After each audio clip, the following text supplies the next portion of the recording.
Boxing update mga tol, Ryan Garcia nagpositive raw sa gamot 2 beses. Positive sa gamot bago ang laban at matapos manalo kay Devin Haney before and after the fight. Positive si Ryan Garcia ng Ostarine substance. Ang gamit po ng Ostarine substance, it is used to aid performance by helping athlete build muscle mass and enhance the rate of fat loss and also to increase stamina and recovery ability. So marami na nga po ang gumagamit daw ng Ostarine substance na yan tulad ni American. Nakitaan din ng Ostarine substance kaya naban siya ng 2 taon. So ano kayang mangyayari kay Ryan Garcia? Nagsalita na rin si Mauricio Sulaiman na presidente ng WBC. Sabi niya, the WBC had received notification from Advada testing about Ryan Garcia adverse findings on tests taken with connection to his fight against Haney. The due process begins immediately as per the WBC Clean Boxing Program Protocol. So iniimbestigahan na ito ng WBC tungkol sa kaso ngayon ni Ryan Garcia na nagpositive sa gamot. Pero nagbigay agad ng payag si Ryan Garcia mga tol.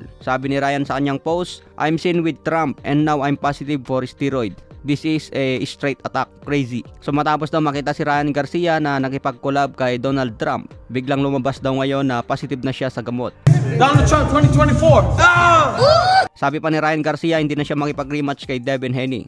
Tinalo daw niya ito ng malinis, fair and square. Bugok na lang daw si Ryan Garcia kung makipag-rematch pa kay Haney. Sabi pa ni Ryan mga tol, fake news daw ang lumalabas na gumagamit siya ng gamot dahil sa buong buhay niya hindi raw siya gumamit ng chemical substance. Naglabas din ng video si Ryan Garcia, pinapaliwanag niya na hindi siya gumagamit ng gamot. Isang atake daw ito kay Ryan Garcia dahil marami ang hindi matanggap na panalo siya kay Devin Haney. Kumbaga sinisiraan na raw ngayon si Ryan Garcia, bigla na lang magpositive sa gamot matapos magbigay ng upset. Nagbigay na rin ng payag si Devin Haney. Sabi niya mga tol, alam na daw niya ang sitwasyon na yan matagal na. Madaya daw si Ryan Garcia at dinesrespect ni Ryan ang mga fans dahil gumagamit daw ito ng gamot at nag-overweight pa ng timbang.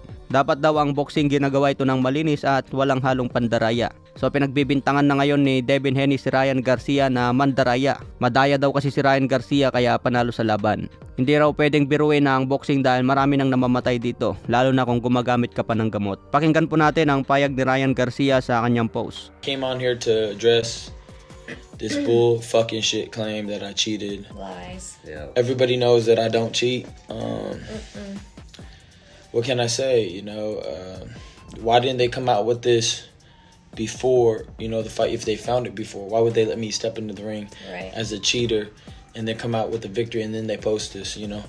Again, these are people that are trying to attack me for whatever reason, but no weapon against me shall prosper.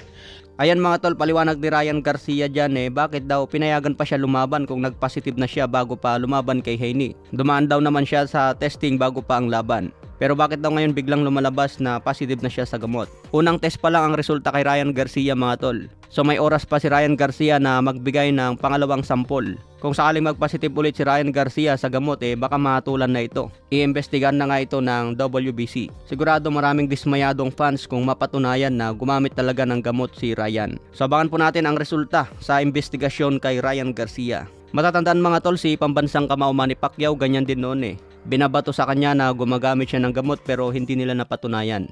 Si Floyd Mayweather mismo ang nag-akusa kay Pacman na may ginagamit siyang gamot pero hindi naman yan napatunayan sa dami ng test na ginawa kay Pacman.